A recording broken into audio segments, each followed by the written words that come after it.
That's right. You're listening to the No New Friends podcast, voted #1 by our friends and family. We are the podcast for adults who like to laugh at adulting. If you'd like to connect with us on the Instagram, the YouTube, the Facebook, just check out our website, nonewfriendspodcast.com. From there, you can also join our Patreon so you can watch all of our live recordings and have some bonus material at your fingertips. You can check out our sweet merchandise. If you listen to us on Apple, please leave us a rating and a 5-star review. If you listen to us on Spotify, answer the question, do the poll, etc. We love that stuff.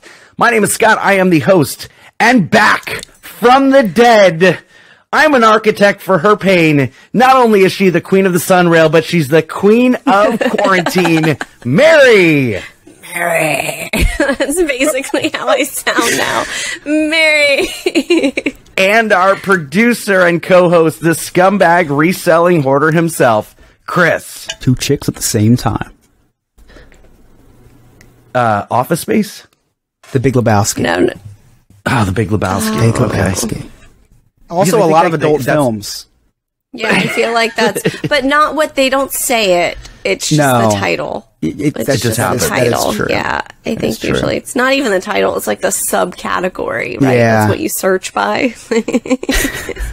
Mary, how the hell are you doing? We missed you so much. The show missed you. We started going down a dark path, and I'm so happy you're back. Okay, look, I'm glad that you brought that up because I would like to address some of that. But first things first, I'm the realist. Outside of that, please, forgive my frog voice. I sound like the Budweiser frogs, but also like maybe if they were repping Marble Reds too.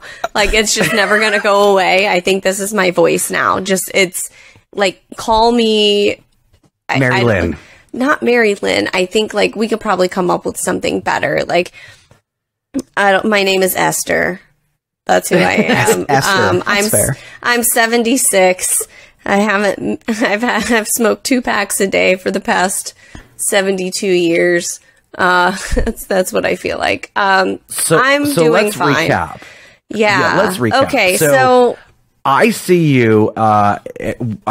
We get to have a best friend date night. And we did. We go see Spider-Man. We did. And then the very next day, you end up with the bubonic plague. Yeah. So that was day 1 of the shitstorm that struck the Reedy household.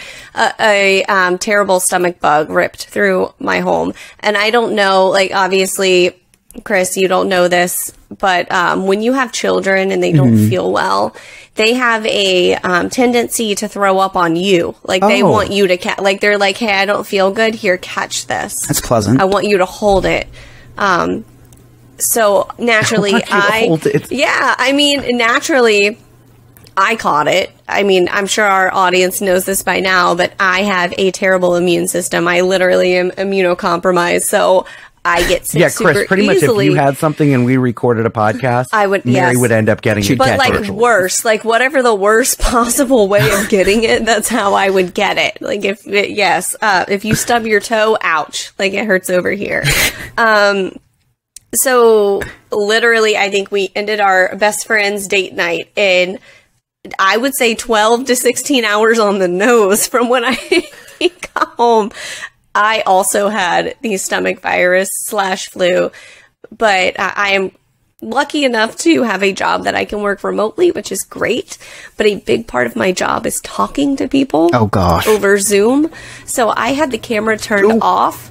And I was on mute quite a bit because I was vomiting into whatever I could find close next to. Like there was at one point I had to hole up in Dexter's room, and I felt that like I needed to vomit. I muted my microphone and I puked into his laundry basket because that was all that was close by. I was so ill. I felt terrible. And so this rips through the house, right? And we're all just like passing it back and forth. It's fine. Great jump start to the summer bod. Let me tell you though, this is wonderful. Yeah. Like I don't know what's better, COVID or cocaine at this point. Like I feel like there's got to be some research studies that go out. So you transition from the bubonic plague, like we'll call it Reedy 19 or Reedy 22. The Reedy 22, yeah. I just to like recap and like, so everybody has a good idea of how long this has been going on. I don't think I've been 100% well since Black Friday. I think that literally, I really feel like that was the last time I was normal, and normal, that's a stretch, but you know what I mean. Thank God we don't have a point-based attendance system for the podcast. Oh man, I would have pointed out so fast. But I have not really missed an entire day of work. I've been working remotely and trying my very best this entire time, which has been nice. But I was patient zero. I took down my entire household with COVID. Like, I took everybody down. Every single person. It was bad because you're on like, what, day 12 of... No, more than that. So I first had symptoms and started running a fever. Today is 2 weeks ago. And I am just now 20. Well, I'm not even, tomorrow morning I'll be 24 hours fever free. This is the first time. And when I say fever, I mean 102 plus. Like, I was like burning up, dying. And that's fine. Like, it's whatever. But being sick sucks, right? Like, it's awful. Being sick, but also having to parent still is the worst thing that could happen. Oh, yeah. And when your children are also quarantined with you because they also have COVID, so you're sick, they're sick, somebody please, like, sweet mother, angel of death, take me now. Like, there was a point where I was like, guys, let's all just be real cool and just lay here for a minute. Like, can we please? Here's the other kicker, though. Kids bounce back a lot quicker than adults do, and not just adults, me particularly. You particularly. I am still, like, today I feel like was the first day I really felt close to myself. Like, I was able to cook dinner, I was able to be functional and actually do anything outside of breathing. Breathing is still hard, it's fine, but like, I have not functioned as a human for the past 2 weeks. Like, I haven't changed out of pajama pants and like bunny slippers. And I wish I was joking, but I legitimately have bunny slippers on right now. It's fine. They're comfortable now, as Chris, shit. When Mary tells people here in Florida that she's got COVID, they're like, what's that? you don't know what that is. No, guys, I'm telling you right now, I was trying to explain to some of my clients, like, hey, my coworker is going to lead this call because for a solid week, I had no voice. And now, like, obviously you can hear it's a little raspy, but once we got past like noon, I had no voice because I was just coughing and stuff so much. So my coworkers helped out, and I was trying to explain to our clients, like, hey, I took out the whole family with COVID, real sorry. And one of my clients was like, it's pretty mild from what I hear. Good thing you got it now and got it out of the way. Oh. And I was like, oh. Make America great again. Oh, man. Oh, my gosh. Oh, man. Oh, I'm real glad you're paying me because this is hard. That is the ironic part about it, because this was like this new variant is very mild, and of course you don't get it mild at all. Like, everyone's like, oh yeah, I tested positive. I have like the sniffles, or I tested positive, no symptoms. I want to know who was getting no symptoms but test positive. I would love to know who that is. And also, I'm also frustrated that I still tested positive the other day, and I text Scott, and I was like fuming angry. Like, I was angry that I was still testing positive. But then, you know, my sister, who's the optimist, God love her, she's just the most beautiful soul. She was like, look, some people test positive for months. You know, as long as you're symptom-free, fever-free, you should be fine. And I'm like, the CDC is the most confusing thing right now. Like, I feel like it's more confusing for me. Before, with, like, you know, the OG COVID, when I thought I was gonna die, like, man, like, at least we knew, like, you don't do shit until you are negative, right? Like, you stay home, and we all were down to clown with that. We were like, yep, that is right, let's do it. For the most part, we are in Florida. But you know what I mean. Right. Now, they're like, oh, you feel all right, right? Like, you should be fine. And now, you know, we're taking out half the friggin' world with it. I don't know. All I'm trying to say is this was rough, but I'm happy to make it to the other side. I'm happy to feel normal again. My children were fantastic. They handled it like champs. They all were running high fevers, but were so sweet and cuddly, which sounds terrible, but I see why people... Yeah, and that's why I know why people back and forth. No, I know why people get like Munchausen by proxy, because your kids are so sweet when they're sick. That's probably the darkest joke I think I've ever told. But seriously, like, they were so sweet. It was my fault 100%. Like, I definitely gave it to everyone, and then I felt terrible about it. Listen, no. It's not your fault. Just your kids need to stay out of your face when you're sick. No, but you didn't even have to add the last part. Like, can my kids just stay out of my face? It would be wonderful. Well, I woke up at 2 a.m. I had Grayson, I was wearing him like a backpack somehow. I don't know how that was happening. And I had Waffles on like a hat. Like, she was on my pillow. I was wearing her that way. Grayson was basically Yoshi. Like, I'm just riding. I don't know what was happening. There's no way that we wouldn't have spread that all over the place. So Mary texts me and she's like, yeah, everybody's got it now that, the kids have been in my face. And I'm like, well, that's what they get. It's a learning opportunity for them. Tell them you're welcome. They didn't learn anything. They learned nothing. I had the complete opposite experience. On New Year's Eve, my sister's boyfriend who lives with us was feeling sick, like allergy symptoms. And so was I. I was feeling, because it got really warm here. It got like 60s, 70s. And like, when that happens, everyone starts to get allergies again. So I said, yeah, I'm feeling the same way. And so we're all hanging out on New Year's Eve. We're playing Rock Band. We're sharing the same microphone and everything. And then 2 days later, he tests positive for COVID. And nobody else got it. Oh, no. Did you guys put the little socks on the microphone? They have those. No, we had no idea. And so then he was stuck in a room for a week until he tested negative. And the rest of us, my sister, my mom, Emily needed to get tested for work, and my sister needed to get tested for work. My mom got tested. Nobody else had it. No symptoms. Nothing whatsoever. Yeah, total opposite effect up here. Isn't that crazy? It's crazy how that works. Yeah. But I do want to share something really quickly. I know we're about to wrap up this segment. There is we're gonna go to at least 18 because we started at 3. Okay, no worries. Also, it's fine. This will be real fast. So even the inconsistencies between schools is bananas to me. So like, obviously I have kids that are in elementary and middle school. And so I call the middle school to tell them, hey, we're positive, Zoe's going to be out. And they're like, okay, she can come back if she's symptom free and has a negative test or has a doctor's note. And I was like, that makes sense. No problem. And they're like, here's her, she has to log on to do virtual learning. She does not have to do it if she's not feeling well, whatever. And I'm like, all right, cool. Call the elementary school.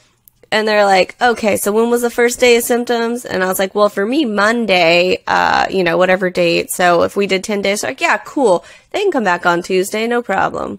That's it. No questions asked. No, like, hey, maybe, like, nothing. Like, they were just like, yeah, it's fine. I have no idea. But here's another thing, though. So Addison also tested positive a few days ago, and that's my Greedy's daughter. We called to report that, and they said, oh yeah, as long as she doesn't have any symptoms and a fever, she can come back. Zoe and Addison go to the same school.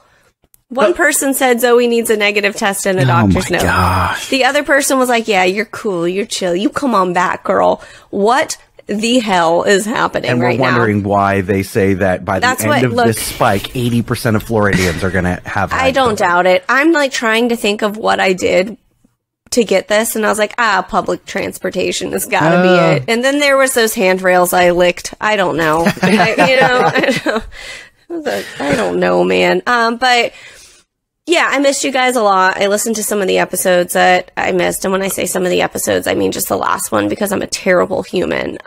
First of all, I know that Joe had posed the question of when he gets to be a friend. Joe, you've always been a friend in my heart, mostly because you step in because I can't ever work. I've pointed out of the system. So Joe's my friend. Also, what the hell with the sex robots, guys? Like, can we address that for a second? I don't want to just dive right into that. I do want to chime in. Women have sex robots. It's called a vibrator, all right? Like, why is this? Why does it seem like it's such a crazy thing? You're like, man, I don't know if the wife would be okay with it. Can't you get a pocket? Ooh, I can't say, I don't feel like I can say that word. I can't say it. And it's not because it's not. Go ahead. A pocket I don't want to say it. Cat. I don't want to say it. It's the same thing. I don't understand why there's also, there's some comments that I would like to address too, where you're like, it's fun, I got the sex robot, it takes the pressure off of her. All right, guys, if you're in a situation to where your partner feels pressure to sleep with you, then we have some other things that we need to talk about, not a sex robot, okay? And then also, Joe, I love you so very much, but you said you had the vaccine to the man flu. And that was that you don't have a vagina. Do you understand that makes no sense? Like, literally negative sense that makes. Like, not any sense. I tried to think about how that could make sense, and it makes no sense whatsoever. If you had the vaccine, it would mean that you do have a vagina. So you are welcome to the community, sir. I am an ally, okay? I'm an ally on both sides, and I've said this from the beginning. But, so I just wanted to... I did. I have a Rocket book. I took notes and I scanned them into my phone. I've been just scrolling down. Shout out to Rocket Book if you want to sponsor us. I love that. It's great. While we're here, I really loved wearing my Yoris while I was sick. You can find them on Yori.com. The best in athleisure. Wow. You just knocked out two ads right there. I did. I'm gonna splice that up, send a recording to those two companies. Let's see if we can get them on board. I haven't reached out to them because I almost died, but I will say that there were a few things that kept me from dying whilst I had this sickness. One were my Yori pants, and let me tell you, we are not sponsored by them. We should be, but run, don't walk. Wait, so to make this clear, are you encouraging people in lieu of the vaccine to just purchase Yori loungewear? No. So if you have decided to forego the vaccine, or you're like myself and immunocompromised and or have shitty luck and also end up with COVID, go get some Yori pants. There you have it. You may be bankrupt afterwards, but you're gonna die anyways. It's fine. You can be comfortable. You'll have a comfortable death. You'll have a comfortable death. You will. And so here's another thing. A lot of people, when you're like, hey, I'm really sick, I have COVID, sorry, I've been like MIA, they're like, what can I do? Do you need anything? Yes, Venmo me some cash for my Instacart deliveries. I gotta order that $9.99 membership fee, though. I am very grateful for the fine folks at Instacart for bringing me my groceries so that myself and my children didn't die. Is this an Oscar acceptance? I do want to thank everyone who made my life possible. Okay, I'm going to take a minute. I'd like to thank the fine folks at Yori for the comfortable pants. Once again, Yori.com, the best in athleisure. All right. Wait, I'm not done. Scott, I'm not done. Are you are you going to let me finish? I'm the What are you, Kanye? Yeah, I'm the orchestra trying to get you off stage. Look, I survived. Also, I'd like to thank the fine folks at Hulu for all of the true crime documentaries. I have messed up my algorithm so bad in my Hulu. Like, now that you log in, everything is a murder documentary. Like, there's nothing in the For You that is not about murder. So thank you, fine folks at Hulu. Speaking of which, did you watch the Doc Antle story? Of course I did. I blew right through that shit. That amazing. Was crazy. And that guy is so gross. He's so, I don't even, it's, whatever. Yeah. Okay. Podcasters against pedophilia. That's us right here. Doc Ant was a pedophile. He more than a pedophile. Yeah. He was a lot of things. Not a doctor, though. I really don't like that he goes by doctor. You guys can call me Saint Mary at this point. It's basically the same friggin' thing, I feel like. Also like to thank the fine folks at Diet Coke for making tonight possible. And then whoever made my bunny slippers, I don't know what company that is, but thank you. It's probably some 5-year-old in China. So, well, thank you to the 5-year-old children. 5-year-old in China. I hope that you live to see 4 feet 5 inches. Well, Mary, we missed the hell out of you. We're so happy to have you back. Joe and Alex did a fantastic job, and Jared stepping in.